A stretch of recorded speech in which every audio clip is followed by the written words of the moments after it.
नमस्कार। हर साल नोबेल पुरस्कार विजेताओं के नाम आते हैं, हम सुनते हैं और कुछ ही दिनों में भूल जाते हैं, है ना? आज हम इसी मुश्किल को हल करने के लिए एक बहुत ही शानदार और सच कहूं तो काफी मजेदार तरीका सीखने वाले हैं।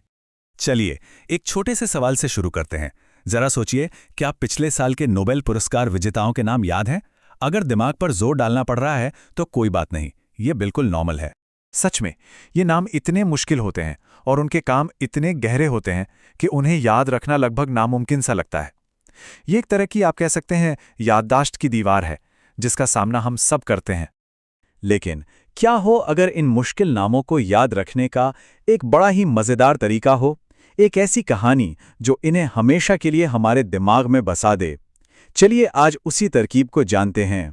तो ठीक है, शुरू करते हैं। हमारी पहली चुनौती है फिजिक्स का नोबेल पुरस्कार। इसे एक मुश्किल ताले की तरह सोचिए, जिसकी चाबी एक मजेदार कहानी में छिपी हुई है। तो फिजिक्स के विजेता हैं जॉन क्लार्क, मिशेल एच डेवोरेट और जॉन एम मार्टिनस, और इनका काम है क्वांटम टनलिंग पर। अब ये नाम और ये जानकारी थोड़ी भारी लग रही है ना? बस यही तो हमारी असली प्रॉब्लम है। असल सवाल तो यही है कि भाई कोई इसे याद रखे तो रखे कैसे? इन नामों को और इनके इतने जरूरी काम को हम अपनी याददाश्त में कैसे बिठा सकते हैं? इसका जवाब साइंस में नहीं, बल्कि एक बड़ी ही अजीब सी कहानी में छिपा है। ये कहानी है एक सुरंग की, एक क्लर्क की, एक देवर की और कुछ मच्छरों की। सुनने में अजीब है, पर देखते जाइए। तो कहानी कुछ यूं है। सोचिए कि कुछ साइंटिस्ट्स एक सुरंग के पास खड़े हैं, पर अंदर जाने से डर रहे हैं। तो वो पहले अपने क्लर्क को भेजते हैं। क्लर्क अंदर जाकर चिल्लाता है, अरे मच्छर काट रहे हैं। तो उसे पकड़ा देते हैं मोर्टेन। पर जब वो वापस नहीं आता तो तसल्ली के लिए वे एक साइंटिस्ट के देवर को अंदर भेजते हैं। अब देखिए कनेक्शन। क्लर्क से याद रखिए जॉन क्लार्क, मोर्टेन से जॉन मार्टिनस और देवर से मिशेल डेवोरेट। और ये सब कहाँ थे? एक टनल के पास। हो गया ना क्वांटम टनलिंग याद? देखा कितना आसान था।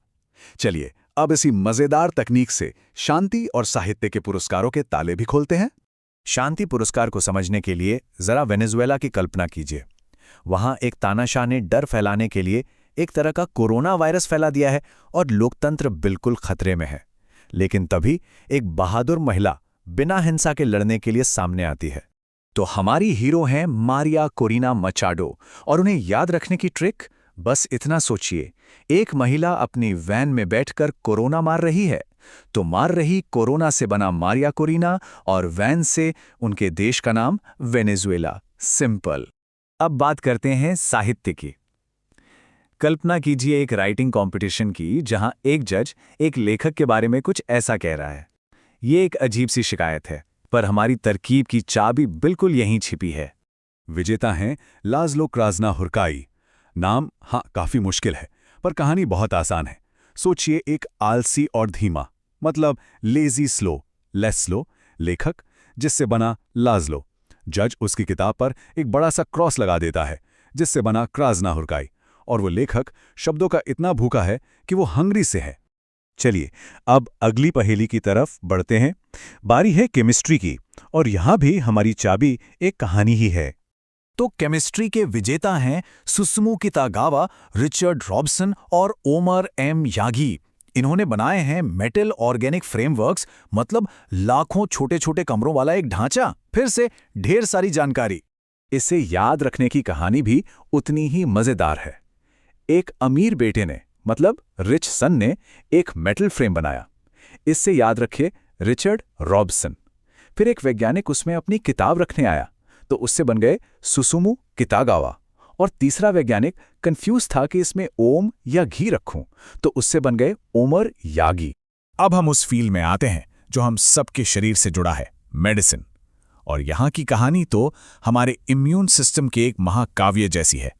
कहानी ये है कि हमारा इम्यून सिस्टम ताकत पाने के लिए तपस्या करता है। उसे पहले एक दिव्य भूरी गाय के दर्शन होते हैं, फिर भगवान राम खुद उसे रिसर्च के लिए एक डेल का लैपटॉप देते हैं, और जब उसे सारी शक्तियां मिल जाती हैं तो उसे एक चेतावनी मिलती है, मौन हो जा, मतलब चुप हो जा। अब बस इन टुकड़ों को जोड़ना है। भूरी गाय यानी ब्राउन काउ से हमें मिली मैरी ई ब्रैंकासियो। राम के डेल लैपटॉप से हमें मिले फ्रेड रैम्सडेल। और श मौन हो जा से हमें याद रहेंगे शिमोन साकागुची। बस हो गए तीनों नाम याद। चलिए अब अपने आखिरी पड़ाव पर चलते हैं, अर्थशास्त्र यानी इकोनॉमिक्स। यहां हमारी ट्रिक एक पब्लिक डिबेट का रूप लेगी, जहां जनता की आवाज ही हमारी चाबी है। कल्पना कीजिए कि 3 अर्थशास्त्री मंच पर हैं और अपने विचार रख रहे हैं। जनता हर विचार पर नारे लगा रही है। पहले के लिए वे चिल्लाते हैं, ये काम कैसे करता है। दूसरे के लिए कहते हैं, इसे एक मौका दो। और तीसरे के लिए फिलिप्स बल्ब। यहां जनता के नारे ही विजेताओं के नाम हैं। हाउ इट वर्क्स से बने पीटर हावेट, मौका दो से याद रखिए जोएल मोकीर, और फिलिप्स बल्ब से बने फिलिप एगहियन। देखा, लोगों के नारों में ही विजेताओं के नाम छिपे थे। तो आज हमने क्या सीखा? हमने यही सीखा कि जानकारी चाहे कितनी भी मुश्किल क्यों ना हो, उसे डरावना होने की जरूरत नहीं है।